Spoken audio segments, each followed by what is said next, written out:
And in my experience, it almost always happens when I date dudes. Not to say that women can't do it too, but in my experience, it's usually the cishet dudes. So I was on a date with this guy, really, really handsome, probably too handsome, which should have been a red flag, honestly. And he just yacked about himself. Didn't ask me any questions. I was yes-anding. I was following up. I was doing all the good dating things like be interested, not interesting, even though I'm very interesting. So we went on the date. We're getting to like an hour, which is usually when I feel like, okay, I can wrap this up. I can leave. And so I say, well, I have to go because I actually am catching a flight tomorrow, which was true. And he says, oh, you're catching a flight. Where are you going? I was still living in New York at the time.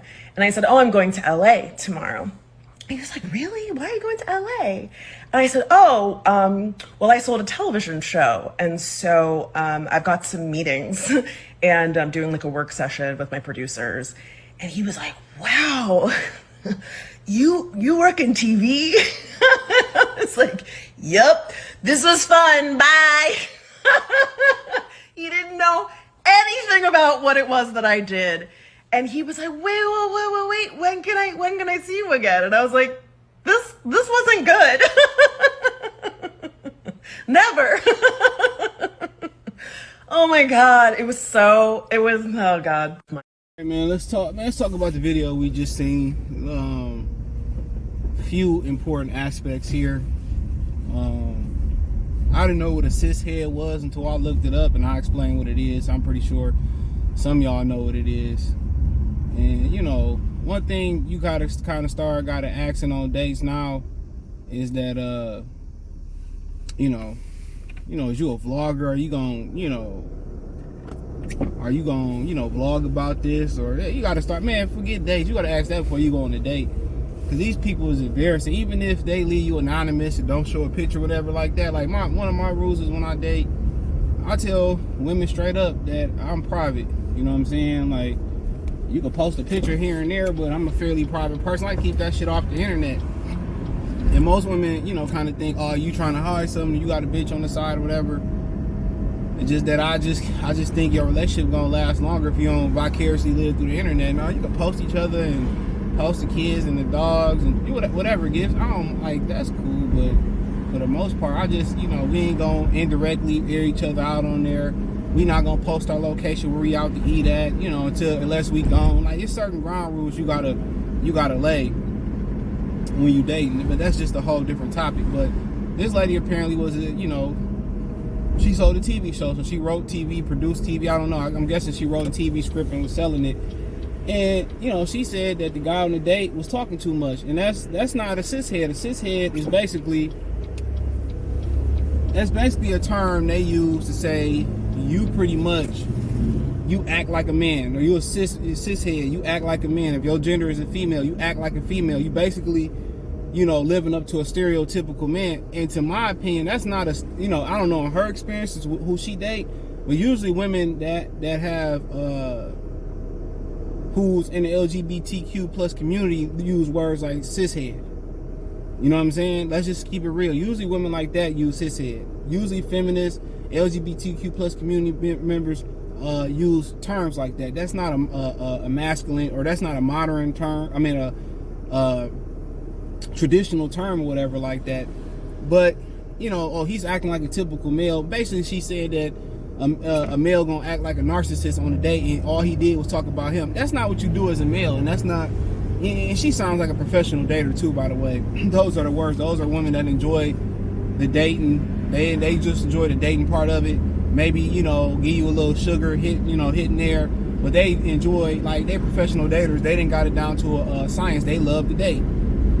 They love the beginning of a relationship, and then when you get into the grunt of a relationship, they don't want to go there. A lot of times, them women got some type of commitment issues. But when you go on a date, first thing anybody will tell you that's coach you on dating, or is to give you advice on dating, is you let the woman tell you. You let the woman speak. Once you ask a question, or once she feel comfortable around you, you know what I'm saying? She should feel comfortable from your phone conversation or your text, because you got, I know they say, well, you don't want to do a lot of texting, a lot of talking on the phone with her. You know what I'm saying? Until, you want to save it for the, when y'all go out, whatever y'all do, coffee, you want to take our day, I don't know, whatever you choose to do. I'm not getting into that conversation right now. But you gotta do a level of vetting, because you gotta ask her. I mean, you go out there blind with somebody, you got the number off the internet, you got it in person wherever y'all was at, library, blah, blah, blah. And then, you know, she tell you she bisexual, and you like, oh, no, I don't even mess with that. Or she tell you she got kids, you like, oh, I can't even entertain that. Or she like, oh, you never asked, I got a husband, is that a problem? Or I got a boyfriend or a girlfriend, is that... Like I said before, you gotta ask questions, you know what I'm saying? You gotta ask the right questions. Like, those are questions, you know, some of the questions you gotta ask. Is it a deal breaker if she don't have transportation? Is it a deal breaker if she stay with her mama and or he stay with his daddy? No matter what side depending on, sometimes, you know, you got all the time you have to ask certain questions, whatever, right? So basically, yo, he was such a cis head, and you know, I'm just thinking like that's what women supposed to do on a date, is really just talk. And you as a man, you ask a few questions, you let her talk, and you let her, you know, first you get the ball rolling, you know, whatever it is, or you said you like this, whatever, what's up. Even if you're going on basic shit like what's your favorite color, you know how to cook, you know, even if you're going with basic questions to get the ball rolling, you know what I mean? And it's ways to flip that and be witty. Some people just don't have social skills. You know, you could be like, you know, the reason I say like favorite color, birthdays and all that, and I don't really get into signs. The reason I say that is because it's a trick to that. It's a trick to it. So if you're gonna continue to see her, let's say I've been seeing each other, I don't know, for a month or whatever, right? Month and a half.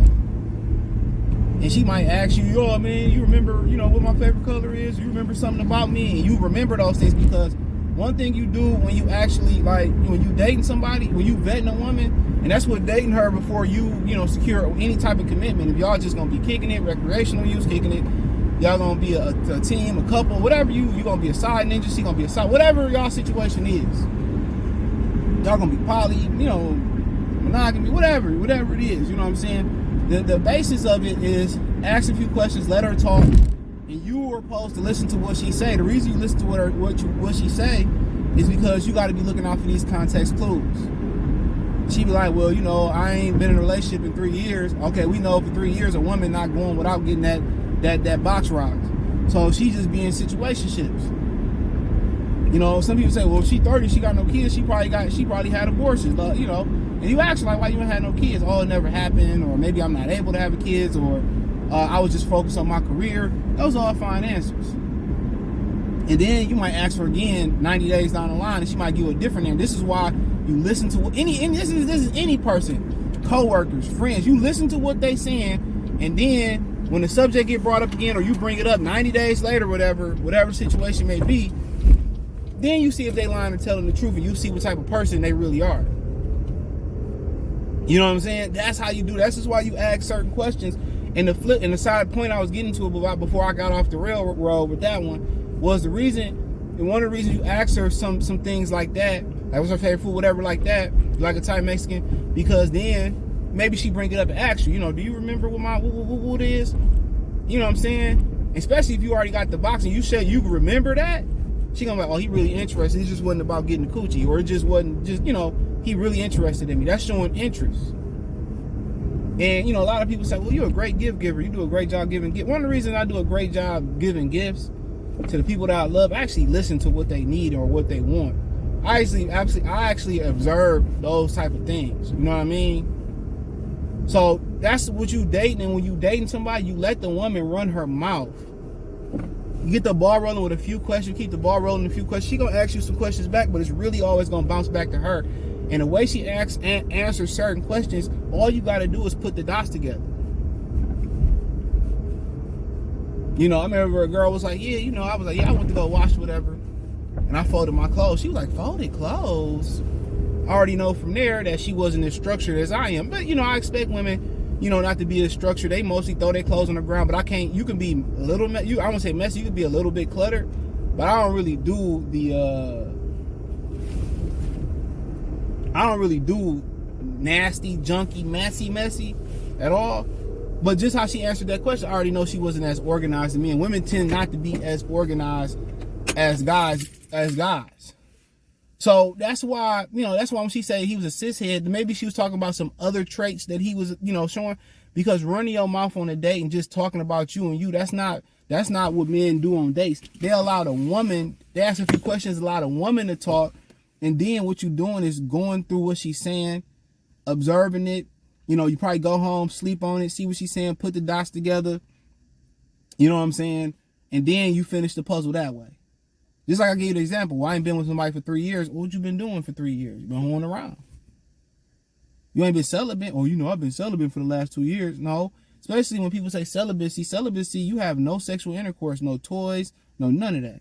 It's no intercourse. Celibacy is without orgasm, without sexual contact, from rubber, from toys, from another man, another woman. That's the true definition of celibacy.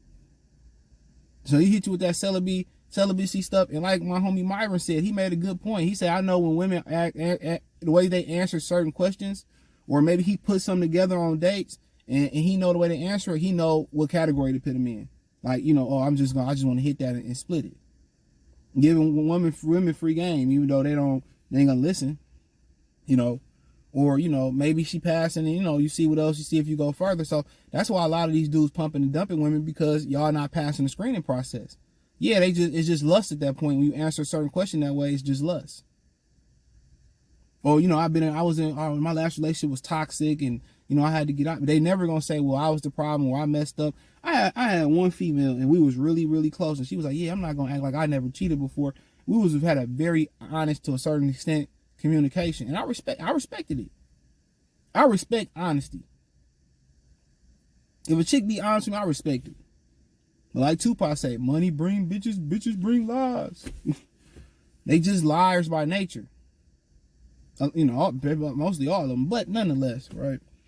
You know, so what she was saying that he was he's a cishead and he was, you know, showing narcissistic traits. And basically, no, that's what women do on that. And that's fine. Let them run their mouth, talk, make them feel comfortable, get them feel comfortable. Even without drinks, they're going to tell you exactly what you want to hear.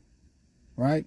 And then she said, well, he never asked me a question throughout the whole date. And I told him I had to, you know, take a flight and I had to go sell a TV show. He's like, oh, you in TV? And she's like, oh, the date went bad. And oh, I'm seeing you again. But you're laughing and you're bragging about having a bad dating experience. But these the same women that are turn around on their next TikTok vlog and talk about how it ain't no good men out there.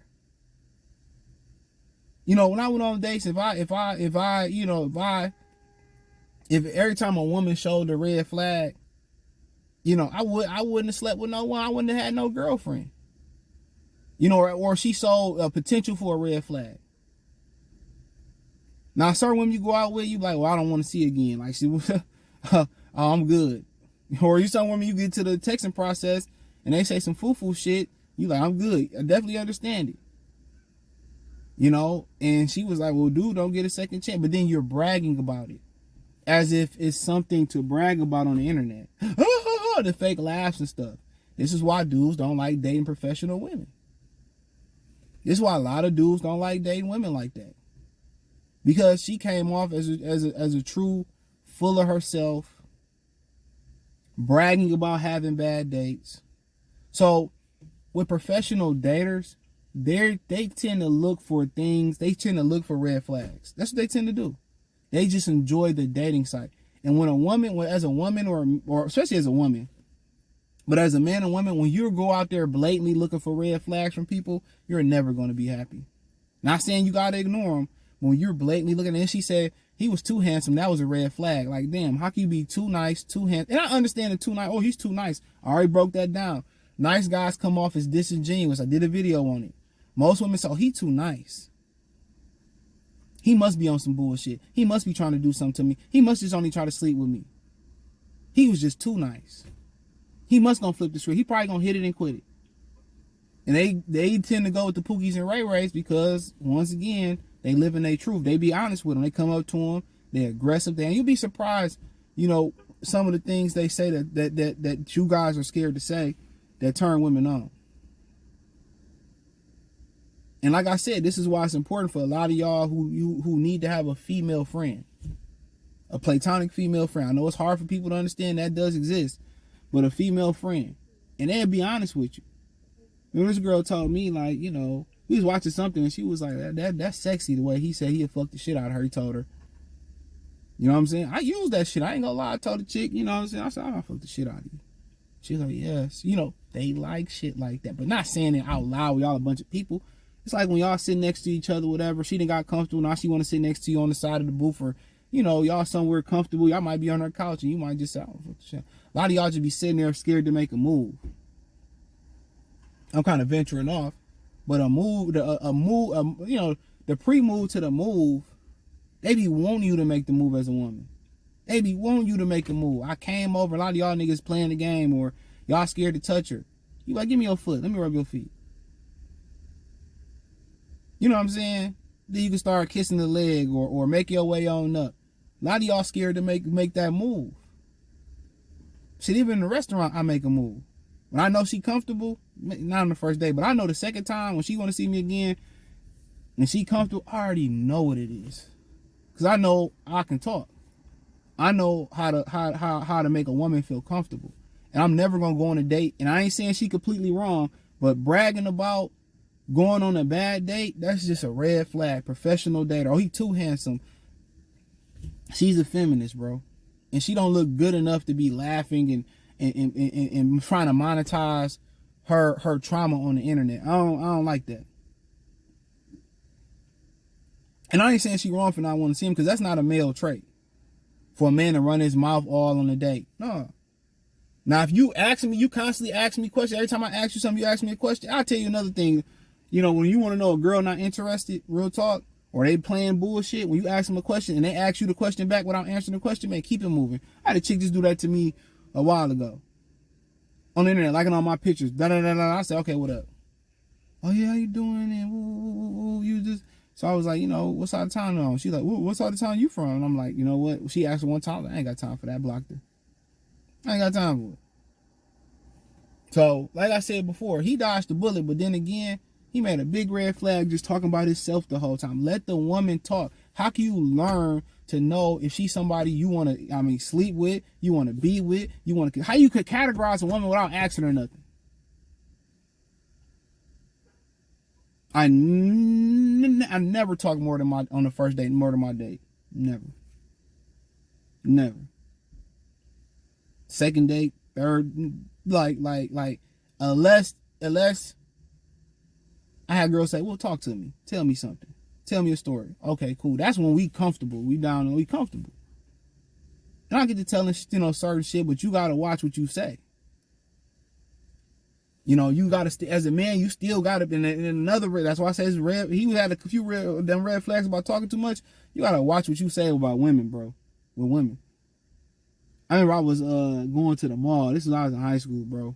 I was going to high school, kind of where BMF was at, kind of that Number Street Southwest area, whatever. So I went to the mall with this girl I was school with. I actually had a crush on her, but she was trying to hook me up with her friend. I'll tell you how I got beat up over her too. I'm gonna do story time on that. I told you I get vulnerable. Shit is hilarious.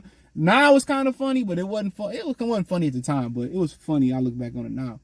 But we was going to Northland, whatever, and she was like, "Yeah, I know my baby daddy." She had a baby daddy, whatever, right? The nigga was tall as hell though. I still ain't getting fucked.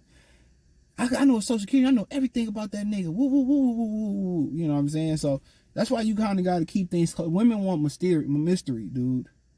They want you to be mysterious. They don't want you to be an open book. So you got to really make them earn the information.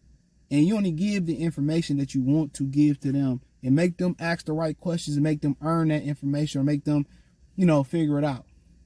Oh, what you do for a living? I make a living. I do a good job. I run my own business, or, I do this, that, and the third. So, but yeah, anytime a woman get on the internet bragging about, how a date went bad, and like, dude, man, get rid of them. She was a red flag the whole way through. She was talking about her dating manners, and I did all the right things. She's a professional dater. They just enjoy the date, and they look for red flags. Professional daters tend to look for red flags. Let me tell you this, women that's actually looking for companionship, looking for a relationship, or looking for something in particular, they're not just looking for red flags. They're not just, going out there, red flag, I want to be with him. Nope. A woman that's looking for red flags, either a professional dater, or they really don't want to get back on the dating scene. They really stuck on somebody else, or they really happy being single.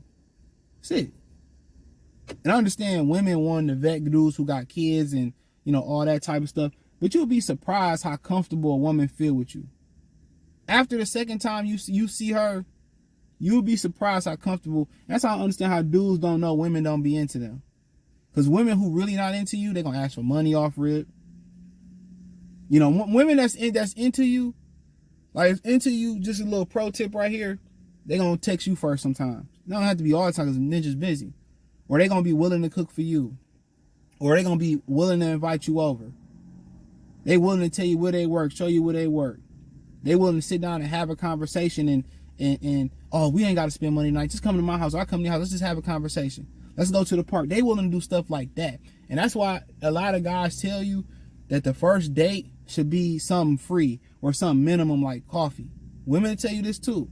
Coffee, a walk at the park, the food court at the mall, some type of lunch, or some type of cheap IHOP breakfast, something like that. And I don't recommend inviting women that you don't know to your crib or going to their crib. Trust and believe me. You know, these niggas DMing women talking about, yeah, come over. You could just come over. And a woman that's willing to come over, either she done it before and she nasty, right? If you don't completely know her, right? 2, she probably gonna set your ass up.